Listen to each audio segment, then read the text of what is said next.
En étudiant les êtres spirituels dans la Bible, nous avons appris que Dieu habite le royaume des cieux, mais pas tout seul. Il y a tout son état-major que la Bible appelle le conseil divin.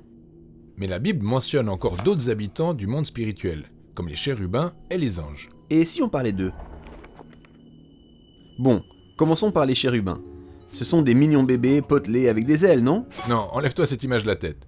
Les chérubins, ou en hébreu kérouvim, sont beaucoup plus fascinants. Ils sont décrits comme des créatures hybrides, une sorte de combinaison de différents animaux. Et à chaque apparition, leur aspect change légèrement.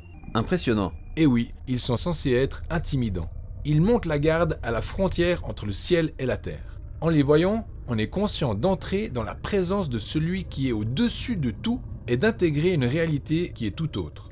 La première fois que des chérubins apparaissent dans l'histoire de la Bible, ils se tiennent à l'extérieur du jardin d'Éden. Tout à fait. Le jardin est la demeure de Dieu. Il place donc ses gardes du corps spirituels à l'entrée, de sorte que les humains rebelles n'y aient plus accès, au risque de tout faire échouer. Mais l'histoire biblique raconte comment Dieu veut que nous revenions dans sa présence. Exactement.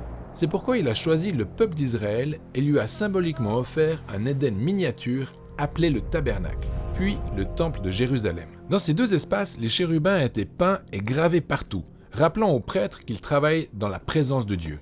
Alors, si un prêtre entrait dans le Saint des Saints, il y voyait un coffre en or appelé l'Arche de l'Alliance, et dessus se trouvaient 2 chérubins. C'est quoi ça? En fait, les auteurs bibliques ont décrit l'arche comme le marchepied du trône de Dieu porté par les chérubins. Comme on le lit dans le psaume 99, son siège est au-dessus des chérubins. Mais il n'y avait aucun trône au-dessus du coffre. Non, les Israélites n'étaient censés représenter Dieu avec aucune image physique. Mais quand les prophètes ont eu des visions de cet espace, ils ont vu Yahweh assis sur son trône. Bon, alors les chérubins montent la garde du lieu sacré, portent le trône de Dieu, mais pourquoi ont-ils l'air de mosaïques du règne animal? Eh bien, ce sont des représentations symboliques de toutes les créatures de la terre, car elles appartiennent toutes à Dieu. C'est pourquoi, dans la vision d'Ésaïe, toutes les créatures chantent. Toute la terre est pleine de sa gloire. Comme une chorale? Ouais, à travers les chérubins, toute la création offre des louanges à son créateur. Super, voilà pour ce qui est des chérubins. Parlons à présent des anges. Je les connais un peu mieux, ils ressemblent aux hommes, mais avec des ailes. Non, attends, stop. Dans la Bible, les anges n'ont pas d'ailes. Quoi? Pas d'ailes? Pas d'ailes d'ange. En fait, on confond souvent les anges avec les humains en raison de leur ressemblance. C'est juste qu'ils sont un peu plus impressionnants. Mais les chérubins ont des ailes.